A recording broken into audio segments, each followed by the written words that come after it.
it's people standing up against the Republicans' attack on many of the books that are being ripped out of schools. And I think this is one of those stories where it's like, well, it's not that I support Republicans ripping books out of schools, but I think the problem is far larger than just that. Okay, so this Intercept article is talking about Republicans have pushed almost 400 education intimidation bills in the past 2 years. Over the last 2.5 years, state lawmakers introduced 392 education intimidation bills. As of earlier this summer, only 4 state legislatures had not seen a type of this bill. All but 15 of the bills were sponsored exclusively by Republicans, so this is a Republican issue. The wave of legislation documented in the report is complementary to, but distinct from, educational gag orders that explicitly ban materials and content. Educational intimidation bills create the conditions for censorship indirectly, threatening the freedoms to teach and learn with death by 1,000 cuts, pressure educators to be more timid in their content they teach. Teachers have gotten fired across the country now for teaching things like that it's okay to be gay and stuff like that.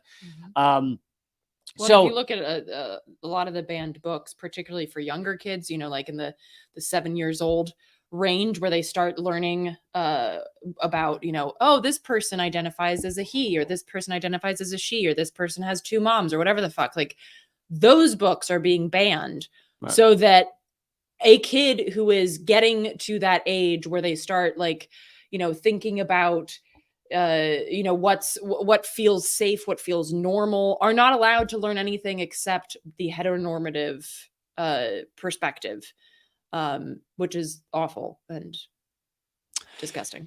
Yeah. So the one of the points I wanted to make, I know that this story may not be outside of the mainstream media. I assume this is the type of thing that MSNBC would also cover. But the point I wanted to make is, yes, this is horrible. And also, there's like a million important books that our school system just avoids forever. Like, there's so much that should be taught in our school system about the American empire, about our wars, all the fake history that's told to us. Just so much that is restricted. I mean, the realities of slavery, the realities of the post-slavery world for Black and brown Americans. They're just like, and that's just touching on it. So it's, I totally am opposed to these bills that are making it tough to teach, are threatening teachers, are withdrawing books.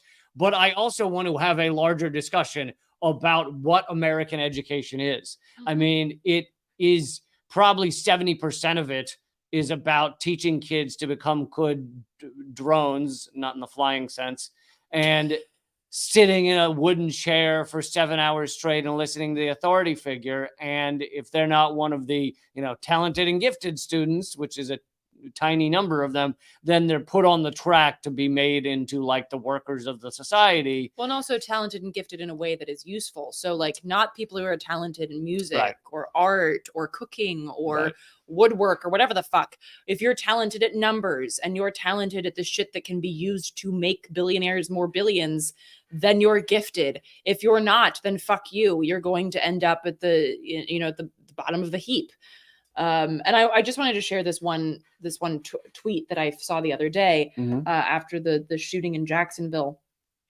A woman posted, "A white gunman just killed 3 Black grocery shoppers in a state that won't let children learn why."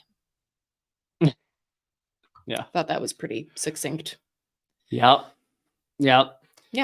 But so it's not that, I like I said, I'm totally opposed to these bills, but it infuriates me that you will have liberal media like Intercept, New York Times. I mean, maybe the Intercept's a little better than New York Times, but New York Times, Washington Post, MSNBC, CNN, NPR. They will do a lot of stories on how dare Republicans pull out this book that says it's okay to be LGBTQ, and they'll do story after story of it. And none of them will ever mention the fact that our schools have a lock on teaching a fake world to these children across America. Right. Like, do you think Anderson Cooper would also be okay discussing like why it's fucked that you don't get to hear about the fact that MLK and Malcolm X were friends, or even who the fuck Malcolm X was, or the Black Panther Party, or the American Indian movement, or just like any indigenous history whatsoever? Like, or maybe the truth about his former employer, the CIA. Should that be taught in social studies? You think he'd endorse? You think he'd endorse that?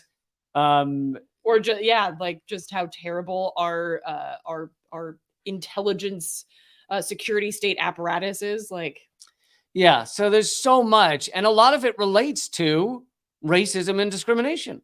A lot of what cannot be taught, some of it thanks to large scale propaganda, some of it thanks to the fact that most of our teachers, because they grew up and lived in America, have not questioned beyond the Overton window. So most teachers, even though some of them are wonderful people, are still within that acceptable narrative.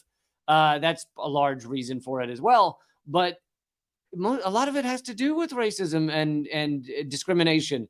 So it's like, everyone's flipping out over Florida won't let people teach critical race theory. Well, also every state won't let people teach systemic racism. I mean, it's basically not, it wasn't taught to me when I was in school. Are you fucking out of your mind? So it's, to me, this is yet again, like, let's pinpoint the thing that liberals can be angry about and shut off all thought outside of it. Yeah.